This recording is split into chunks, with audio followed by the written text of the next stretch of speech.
Right. Hippo Balls, week 13, coming to you live from the Hippo Den. It's Hippo himself. I put this on. We're going to do Hippo Balls. There's not a ton this week, and I'm pretty hungover. Watched football all day yesterday, but you're going to get it's in memoriam Hippo Balls. A lot of people died. That's about it. No one's really back. Week 13, we got college football roundup. College football roundup. Yesterday was all of the conference championships. We had Texas dominating OK State. In the Big 12 championship, Bama beat Georgia, which really fucks everything up. Bama beating Georgia in the SEC championship. FSU beat Louisville 16-6. Not a great game. FSU defense dominant. Pretty horrific to watch, though. We had Brock Glenn starting at quarterback. Tate Rodemaker, the backup to Jordan Travis, was in concussion protocol. So this guy, Brock Glenn, who's supposed to be eventually good, but he's not there yet, he was so-so. He's whatever. FSU won though, undefeated, 13-0. So they should be in. We'll get more into that. Michigan beat Iowa 26-0. They're Big Ten champions, and of course they're in the playoff.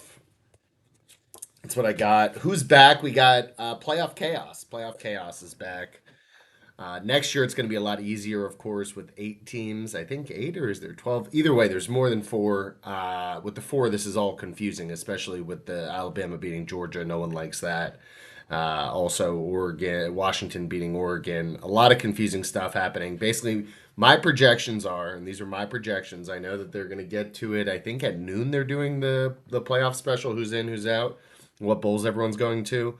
Michigan 1, Washington 2, FSU 3. Now, if you take out FSU being 13-0, they've had a lot of good wins. I know that they're the ACC. They need SEC in their SEC. There's never been a playoff without an SEC. Sucks. It is what it is. This is the year that there's going to be that. 4, we got FSU 3. And if you're going to tell me that Travis is the reason they're out, then he has to win the Heisman, I guess.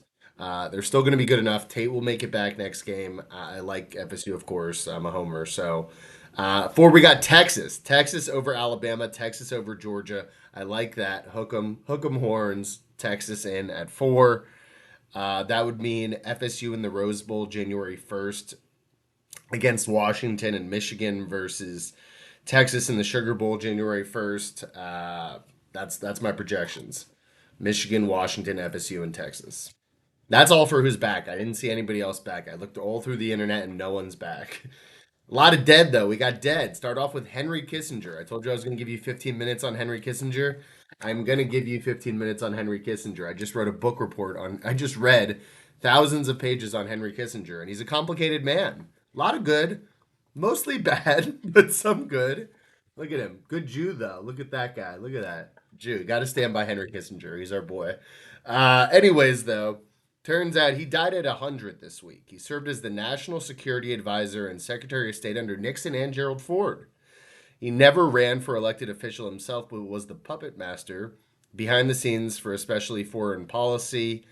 Nobel Peace Prize winner. He won the Nobel Peace Prize and he's a war criminal. Not many people can do that, except for our boy Henry. His efforts to contain the Soviet Union during the Cold War prioritized ideology over morality and was responsible for the death of 3 to 4 million people between 1969 and 1976, according to some experts. Not great, but also won a Nobel Peace Prize. He grew up in Nazi Germany and he's a Jew, so, he always keeps his head on a swivel. He was super for America. Trump would have this guy. He's only for America. Kill everybody else as long as America's at the top. Which at the time, boys were boys. America was America, and it was different times. But let's go over some of his war crimes and show you that he wasn't always the best. In Cambodia, let's start in Cambodia. Um, Basically, this is his biggest fault. His role in expanding the Vietnam War. He wanted to win. He started the Vietnam War. Basically, he wanted to win the Vietnam War at all costs. And him and Nixon back in the day started a secret bombing campaign called Operation Menu, which he and then President Nixon pursued without the backing or knowledge of Congress in an effort to destroy the Khmer Rouge. The Khmer Rouge, which was led by Pol Pot. I know I remember hearing about Pol Pot, but I forgot he was a bad dude, and Khmer Rouge was bad dudes too. But we're not at war with Cambodia; we're at war with Vietnam, and these two guys went over the head of all of Congress and decided to have this secret bombing. They 450 tons of bombs dropped on Cambodia just in case they were going to they thought they were going to back the Vietnamese, and they decided to bomb them before they had the opportunity to back them. Of course, not great for Cambodia. We were not at war with them, but they still got bombed. That led to a civil war between the Cambodian government and the Khmer Rouge led by Pol Pot. The war killed an estimated 300,000 people, displaced millions, and destroyed a fifth of the country. And a declassified transcript of telephone conversations from 1970. Kissinger spoke to Nixon about the situation and told Deputy Alexander Haig he wants massive bombing campaign in Cambodia. It's an order. It's to be done. Anything that flies, anything that moves, take it down. You got that. He also later was found to have sabotaged peace talks between the U.S. and Viet Cong while advising LBJ Lyndon B. Johnson administration by passing confidential intelligence to the Vietnamese government, showing that we were still talking shit about them. I guess that squashed peace talks, but this guy ends up getting a Nobel Peace Prize for stopping the Vietnam War that he started. What a life. Good for him. Anthony Bourdain did not like him. He went to visit Cambodia in 2011 and says, once you've been to Cambodia, you'll never stop wanting to beat Henry Kissinger to death with your bare hands. So, not everyone was a fan. Next up, we got East Timor. In East Timor, Kissinger's bloody role in the massacre by Indonesian forces of the East Timorese. The Timorese, of course, are favorites. People would only emerge of the East Timorese people would emerge decades later. He and President Gerald Ford met with Indonesian dictator Suharto in December of 1975, where they gave him the green light to invade the East Timors, sparking a civil war. 200,000 people dead there. I don't know why they greenlit that, but whatever. Yeah, he said that that was the move in East Timor. Next, we got Chile. This is a big one. I remember hearing about this one. We got this guy Salvador Allende. He's viewed as a threat by the U.S. And he's elected Chilean president in 1970. Uh, Socialist guy. He starts being boys with Castro. Of course, we don't love that. We kind of led we greenlit a revolution uh, to overthrow this Allende guy. So we end up giving all these mercenaries in Chile basically the ability to overthrow their government. We are the ones who do that. We say it wasn't us, but it was us. Um, 3 years into Allende's rule, with the country facing record inflation and widespread strikes, which were in part funded by the CIA, in part by Kissinger telling them to do that. A coup led by General Pinochet. I think we all have heard of Pinochet. I remember in school hearing about Pinochet. Saw the overthrow of the democratically elected government. Kissinger denied any involvement, of course, although declassified documents show that he was 100% behind it. Allende was also killed in the presidential palace in 1973 in what became known as the other 9/11. I don't know. How did that become known as that? After 9/11 happened, they went back and said that was also 9/11. I don't get that, but whatever. That's what it's known as. A report by the Chilean government later found that 40,000 people were killed, tortured, or imprisoned on political charges during Pinochet's regime. So it turns out Pinochet also not the best. We put him in charge. It's like Saddam Hussein. Got rid of Saddam Hussein. Now we have Al Qaeda. We needed, not always the best. We try our best. And then in Argentina, Kissinger provided U.S. support to the military junta of General Jorge Rafael Videla after he overthrew President Isabel Perón in 1976. This led to the infamous Dirty War between 1976 and 1983, where Argentinian military rulers killed or disappeared between 30,000 people, between 10,000 and 30,000 citizens, many of whom were never heard from again. Secretary Kissinger secured 50 million in funding for the Argentine dictatorship from Congress. After leaving the White House, he attended the 1978 Football World Cup as a personal guest of Videla. Um, Bangladesh. Lastly, we got Bangladesh. This guy, This fucking guy. When war broke out in what was then known as East Pakistan in 1970, Kissinger and Nixon decided to rally up the troops and ride over there and back the military government of West Pakistan in its genocide in what would become Bangladesh. At the time, East Pakistan was a key U.S. ally in a geopolitical struggle against the Soviet Union and communist leading India. As the war spread and India became involved, the White House opted to back the slaughter by illegally transferring military hardware to the East Pakistani government. Independent researchers put the death toll between 300,000 and 500,000 people, while Bangladesh officials placed it as high as 5 million. Uh, yeah, in a 2013 book, it was said that Kissinger called Indians bastards, and Nixon said they need a mass famine. Yeah, Kissinger. Other than that, though, good guy. R.I.P. Henry Kissinger, Jew, 100 years old. That's your Kissinger book report. Next, we got on Who's Dead.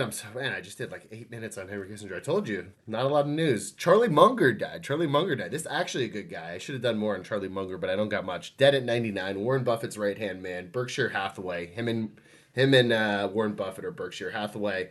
Also, he was a real estate attorney and an architect. Good guy. R.I.P. Charlie Munger. Very smart. He was like valedictorian of Harvard Law School. He grew up rich. I think Warren Buffett grew up not rich. Charlie Munger, his dad was an attorney. He had money from the beginning, but still very smart. Sandra Day O'Connor, first woman on the Supreme Court, dead. R.I.P. to her. She was a moderate conservative, and after her retirement, watch this. I didn't even know this when I did this. After her retirement, she succeeded who? Henry Kissinger as Chancellor of William and Mary. Look at that. Everybody's 5 degrees from Henry Kissinger. In 2009, she was awarded the Presidential Medal of Freedom from Obama, who awarded it to a conservative, probably because she was a woman, I guess. That's fine. That's fine, Obama. Whatever. That's good. Good for her. She's dead. But that's who's dead. That's who's dead. That's all I got for who's dead. That was a lot of Kissinger. Who's not back but not dead? Anyone eating cantaloupe? Anyone eating cantaloupe? The CDC warns to not eat cantaloupe at this time. 117 people have died. Not died. They've been sick though with salmonella in 34 states. Don't want salmonella. I don't even know you could get salmonella from fruit. I don't think I know much about salmonella. I thought it was like eggs and meat. That was mostly eggs. I don't know how cantaloupe can give you. Can anything give you salmonella? I guess. Okay. Conspiracy of the week from Tim. Tim asked and you get. Guess what? Conspiracy of the week. The conspiracy of the week is Paul McCarthy being dead this whole time. 50 years ago, a Detroit DJ started the Paul is Dead craze. On October 12th, 1969, Russ Gibb was hosting his radio show, and a mystery caller told him to put on Beatles' White Album and uh, spin the number nine intro from Revolution 9 backwards. And when Gibbs tried it on air, he heard the words, "Turn me on, dead man." The clues kept coming. At the end of Strawberry Fields Forever, John says, "I buried Paul." What could all this mean? I'll tell you. It meant the Beatles were hiding a secret. Paul McCarthy got killed in a car crash back in 1966, and the band replaced him with an imposter. This rumor, of course, spread like wildfire, and 50 years later, Paul is dead remains a theory. Um, Let me see. Here's how the rumor went. As summed up by Nicholas Schaefer in The Beatles Forever, Paul died on November 9th, 1966. He drove away from Abbey Road late that night before a stupid Bloody Tuesday, then blew his mind out in a car. He was officially pronounced dead on Wednesday morning at 5 o'clock, which is why George points to that line on the Sgt. Pepper's sleeve. While Paul wears an OPD patch, officially pronounced dead, OPD is officially pronounced dead patch. But the other Beatles decided to hush up the news, so Wednesday morning papers didn't come. Somehow, they kept Paul's death a secret, replaced him with a look-alike, then dropped sly hints about the cover-up scam. The imposter wrote, "Hey Jude" and "Blackbird," which mean he's the guy probably should have had Paul's job in the first place. Fans begin whispering about all the clues on the just-released Abbey Road. Look at the cover. Paul's barefoot, out of step with others, holding a cigarette in his right hand. The real Paul was a lefty. Dum dum dum. The Volkswagen with the 28 IF license plate. That's how old Paul would have been if he were still alive. He was 27. Um, Fans eagerly believed walrus is great for corpse, or that go go go jube is what Humpty Dumpty says in James Joyce's Finnegan's Wake before his fatal fall off the wall. Um, there's a bunch of other weird stuff in here, but basically that is the conspiracy theory. When the rumor blew up, it was even better because Paul allegedly he was in seclusion in Scotland and no one could reach him, so everyone was assuming he actually did die. Whether he died or not, I guess maybe this conspiracy could be true. Um, John Lennon called the radio station and said that's a stupid rumor, but that's what someone would say if they were covering up a murder, of course. Um, I think that's it on that, but that's good. That's a good conspiracy theory. That's a good conspiracy theory. All right. We'll continue with conspiracy theory. Here's another quick. Here's a quick conspiracy theory. Quick conspiracy theory. This is a weird hippo balls. Huh? 16 minutes. You guys aren't gonna watch this anyway. Uh, Big tissue conspiracy theory. This is from Reddit. I went on Reddit and looked. Big tissue purposely makes tissues with lint dust. If you shake a tissue in the right light, you'll see an incredible amount of dust. Here I am blowing my nose due to dust inhalation, yet the tissue I'm using creates a secondary dust cloud around my head, thus causing me to use more tissues. I said the same thing about toothpaste. Does anyone know what's in toothpaste? Probably tons of sugar. Big tissue must be exposed for its crimes against allergy sufferers. And this was upvoted a ton. Could be true. No one knows what is tissue made out of. I don't know. Anyways, that's all we got. That's all we got for hippo balls. I tried my best. It actually took me a really long time looking at Henry Kissinger. Um, Matchups, top six again. Uh, we have we had some people some people go off. Nima and Gabe's matchup, which isn't a matchup, but they both had Thursday night games. Everyone had fun on Thursday night except me. I had no players. The game was 100-100. Dak Prescott and CeeDee Lamb put up 100 points. DK Metcalf put up 100 points. Good for him. Everyone likes to see that.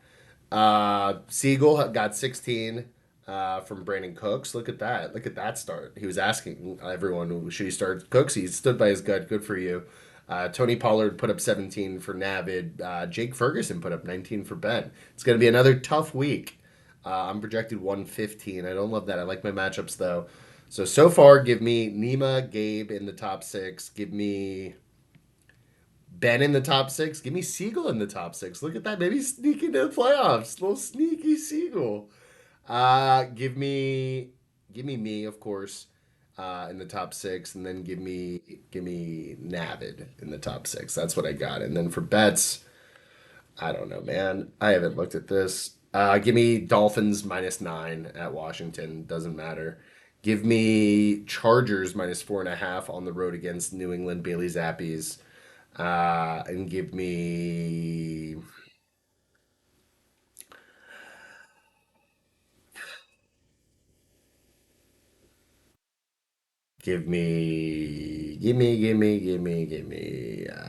the Chiefs -6 at the Packers. The Packers are frauds. I know they've been playing well. Jordan Love versus Mahomes. Come on. Anyways, that's what I got. Enjoy your Sunday. Thanks for making me do this. This is a lot of fun. I love doing this every Sunday morning.